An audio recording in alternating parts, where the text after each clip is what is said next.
Where Doom Eternal felt like an F1 car with its high-speed combat loop, Doom the Dark Ages is a monster truck. It's slower, sure, but very intentional about how it rolls you through demons with the new tools on your belt and a banging soundtrack to support it. After playing 4 hours of Doom the Dark Ages, I'm more into this Doom than any of the others, and it's not because of slaying demons. Let me know any questions you have about Doom the Dark Ages in the comments and I'll get back to you.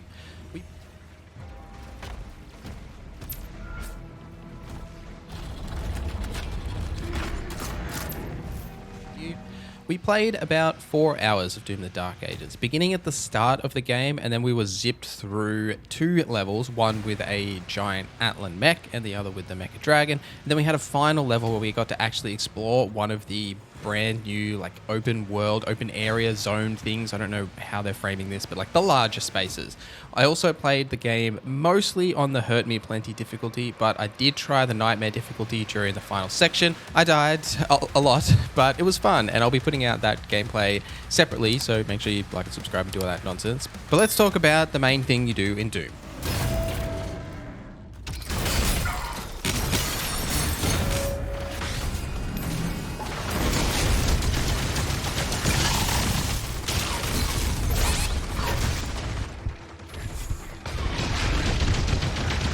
This is a boots-on-the-ground Doomslayer. You won't be leaping and grappling hooking around the world in such a frenetic pace here, nor will you be dodging or dashing, because you can't, unless you're in the Atlan mech or the Dragon, but more on that stuff in a little bit. Instead, you'll be using your shield for basically every action. Now, the shield can block incoming attacks. It can also parry green projectiles, which I don't know if green is the best color for that. I originally thought that green was health and just leaped into a green projectile in the tutorial section, so that was fun.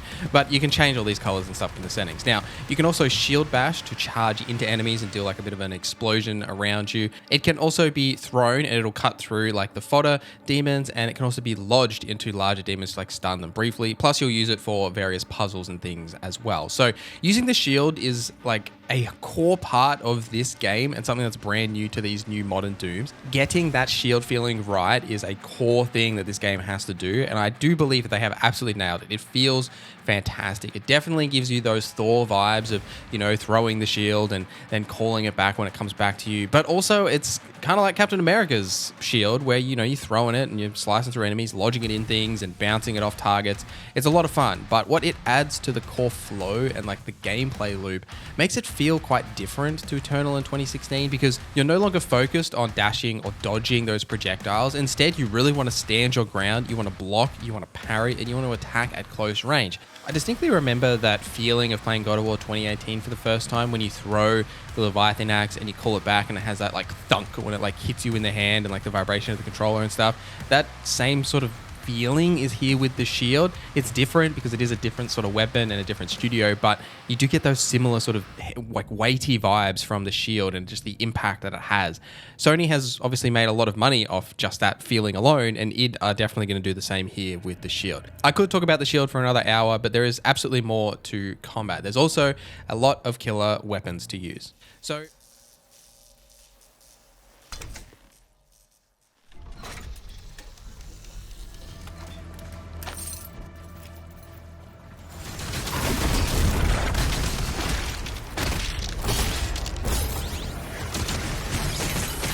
So for guns here, we did get to experience a bit of a wide variety. We got the combat shotgun, the super shotgun, the shredder, the impaler, the pulverizer, or the skull crushing thing, and the accelerator, which is a plasma rifle that has a twin barrel variant as well. So with returning and brand new guns here, they all felt great, though I actually felt like the skull crusher, the pulverizer, was the least good feeling. It's more like a spectacle of how fun it is to crush a skull and shoot the fragments at demons, but it didn't feel as weighty as some of the other weapons, or as impactful as some of the other weapons. There is definitely some tuning that still needs to occur with the guns. Their overall balance, as it felt like the twin barrel plasma gun was just simply OP. It was the main weapon I lent on when I was playing on Nightmare. But this is a preview build, right? These things change. They're still tweaking numbers and damage and all that stuff, and The main thing is that they all felt great. Even the combat shotgun, which is your typical shotgun that you know from Doom, and then the super shotgun variant, which absolutely shreds through enemies. The Impaler is a precision variant of this that delivers high damage with a slow rate of fire, and headshots will deal significant bonus damage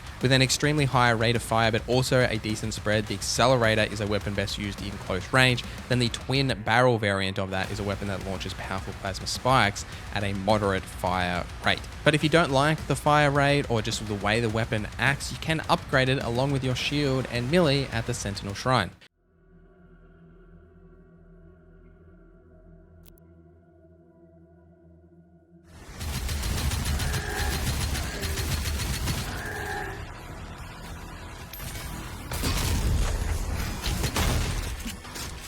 So the primary resource you'll be collecting to progress your shield, your guns, your melee weapons is gold. Now, gold is found just like around the world, but also hidden in corners, behind areas, and little secrets you might find in the world.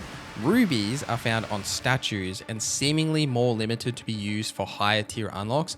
And then on top of that, there is also the Wraith Stones, which we didn't find any, and I don't know exactly how these are unlocked. The skill tree here isn't deep, but it is impactful. For example, adding a burn effect to your shotgun, or my favorite was the Shredder, which had an upgrade to make Shredder projectiles stick in the demons, and then when you throw your shield and it hits them, those projectiles will then explode. And there is also a variant on that path where, for example, if your shield is lodged into demons and then you shoot them with the Shredder, instead of exploding those projectiles, they will then ricochet to other demons. That is a choice between like A or B. That little bit of choice here is definitely what makes this tree and these other skill trees feel more impactful.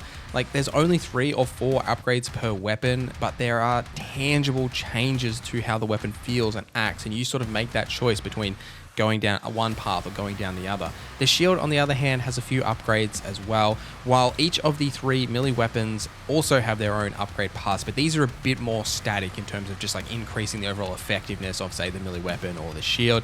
For the melee weapons, we only got to experience the Gauntlet and the Iron Flail. Right now, I'm not actually sure we know what the third melee weapon is. It's probably the Electrified Gauntlet, but do let me know in the comments if it's not, or if it has been revealed, whatever that is. But all this stuff is great, right? It's just like a little bit of added depth to the gunplay and the progression systems, and also a way to incentivize you to explore the world, find these secrets, especially in these new open areas.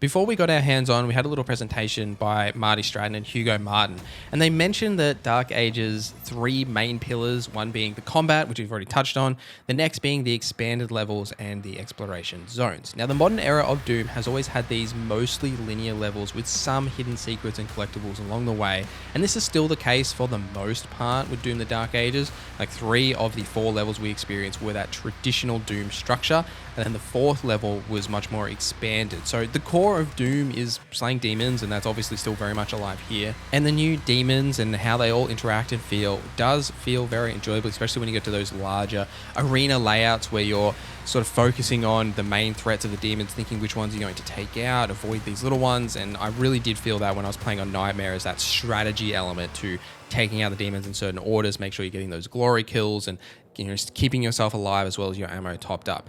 Now, outside of that traditional structure, like even when you get to these open areas and you're given a sort of an open-ended objective, like in our case, it was to close 4 demon portals, there are optional objectives as well to destroy these like anti-air cannons in this area as well. Now, I also distinctly remember when Halo and Master Chief went open world, and it kind of makes me think back to that in a way, but also there's still a structure here that I think was lacking when Halo went in that direction. What Halo did was just give you a massive open world and sort of dumped you and Chief in that area and just said, go and figure it out, walk over to this location, kill some things, walk to the next location. What Doom the Dark Ages and id Software are doing here is a little bit more different and structured. Instead of just treating the world as having one world, you know, you're still going through those typical Doom levels, and then when the story calls for it, it's giving you a much more open-ended objective and larger space to play with. and I do like that structure a little bit more. Now, demons are still everywhere in these spaces, and they're not large enough to feel overbearing or overwhelming when you reach them, and the side activities you're going to do in these regions aren't what you would expect from typical open zone, open world things. You're not going to go and collect 12 bunny rabbits for John Smith because, his daughter's really upset that the demons slayed their whole town, whatever it is, right? It's more of that typical Doom things you would remember from the previous games, but just expanded, right? You'll be finding keys that unlock secret areas that'll give you some of that progression currency, as well as life sigils that give you extra lives, which is definitely going to be critical for nightmare difficulty. So it's really about exploring, finding those keys, finding those areas, and then finding those progression currencies to then improve yourself and your weapons and your gauntlet, your shield, everything like that, as well as the secrets, like those collectibles that you would remember. Hey, Doom guy finds the little statues of himself and they give you a little high five, like that sort of stuff. The shield allows you to interact with the demons, like we mentioned, but also with the world as well to unlock these puzzles in a really interesting way. Very a la to God of War in the way that you'll be interacting with the shield here, or using it to grapple up to somewhere, or using it to unlock doors, that sort of things. I've been pretty glowing about Doom the Dark Ages so far, and I did really like a lot of what I did play. However, there is something that it just wasn't for me. More Titans ahead. Support team, deploy weaponry. Incoming.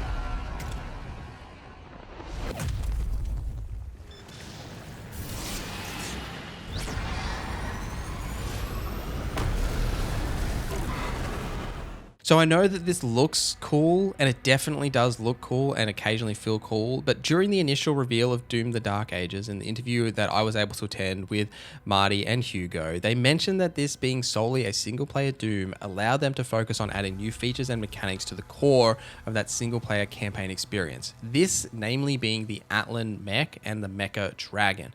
We'll start with the one that I liked the most, and that was the Atlan. It's basically like a souped up Doomslayer, and you can punch enemies and shoot large demons and destroy buildings around you like your Godzilla as you're like stomping through the world. All good stuff. But what's different here is obviously no shield, so you won't be blocking or parrying. Instead, you'll be dodging, and specifically perfect dodging those green projectiles to power up your guns and power up your fists. This works, feels pretty solid, like it's easy enough to dodge these projectiles, but you can like tune the parry windows in your settings, obviously. Now, the Mecha Dragon is the one that just like wasn't for me. The three-dimensional space that this adds, and being able to not only dodge left and right, but also up and down, and forcing you to dodge up and down or left and right, is very clunky, especially when you take into account the assault mode. Now, something I want to note about the Atlan and Dragon footage here, this is provided B-roll. We weren't able to capture any of our Atlan and Dragon footage ourselves, so it's hard to get exactly what I'm talking about in this footage, as it is like highly curated provided B-roll.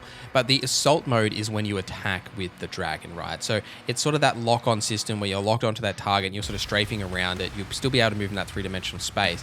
Now, the exact same thing happens here where you need to be perfect dodging, and it just did not feel good because of that three-dimensional space and having to either dodge up or down or left or right. Could not get the timings right. It was something that they mentioned that they are working on, and like specific ways that you have to sort of line yourself up to get that perfect dodge. And the real downside to this is that you have to get those perfect dodges, because your gun is basically a pea shooter unless you perfect dodge it, and then it just becomes like a massive ray gun that shreds through enemies.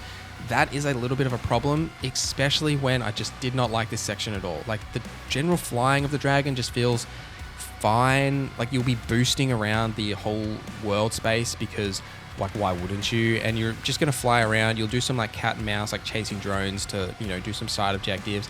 But then I distinctly remember that you go through this tutorial section where you're sort of like going up this pillar and taking out these turrets, and it's teaching you how the assault mode works, and you lock on, you dodge those projectiles and everything. And I was like, oh, cool, this is pretty fun, whatever. Go through a little tunnel and you come out the other side, and the intercom is like, we got to take out 4 helicarriers now. Go and do that, Doomslayer.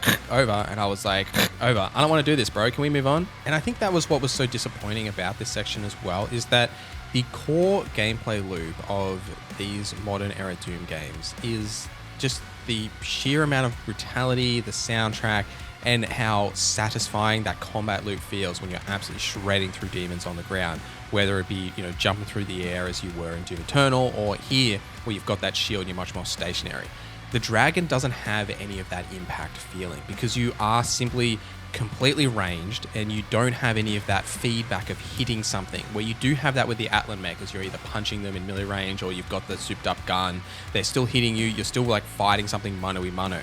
Whereas a dragon, you're sort of flying around and then you shoot the helicarrier turret things that all just kind of look the same. They all just do the same thing. It didn't have that same feeling that you get from a Doom game. It was just distinctly lacking in my experience. I think this is accentuated by the fact with the Atlan, once I'd mastered dodging and punching the demons, they dropped down this massive minigun, and then I got to do a little bit of a tutorial thing of like learning how to use the minigun to mow down demons. Like, loved this gimmick. The dragon section though was significantly longer and nothing changed from that first moment. It was that same assault mode and trying to get those perfect dodges that just didn't feel good. No real impact in anything that I was doing and just shooting these nondescript turrets. It didn't have that same weightiness to it. That was a little disappointing, but eventually it ended and we got back to, you know, the core fun of slaying demons.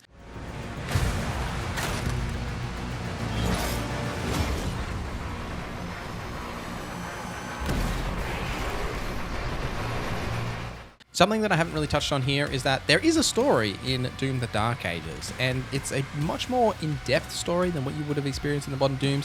There is a lot of cutscenes here. They're well animated, well voice acted. Clearly there is a higher budget behind this Doom than the previous ones, probably because of Microsoft backing. And on top of that, just a couple of things to note. We were told that path tracing will be here at launch, as well as DLS 4, like all those NVIDIA bells and whistles. We didn't get to experience much of that, but we were told it will be there at launch. If you're watching this preview and wondering if this Doom is for you, you probably already know the answer, which is great if you have loved the previous modern era Dooms and want a bit more spin on that formula that feels different but still has that same satisfaction of slaying demons. However, if you didn't like Doom 2016, I'm not sure that Dark Ages will be the one that'll bring you in. They've expanded this formula here with these open zone areas plus the Atlan mech and the dragon, trying to do these new things and having a bit more of a structured story that's going to pull you through this experience. I am excited to play more. I'm excited to see that story. I'm excited to find secrets and hidden things. I love me some progression. I love slaying demons. Probably going to make guides on finding all the secrets. I'm definitely in for that experience. But if you're not and you weren't when Doom 2016 came out and how great that game was, I don't think this is necessarily going to change your opinion on Doom. But that does not mean that this isn't going to be a banging video game as it is currently shaping up to be based on my preview time. But let me know any thoughts you have on Doom, any questions in the comments down below. Thank you guys for watching this video till the end. Thank you to our members for supporting the channel. My name is NorZZa. I hope you have a great day.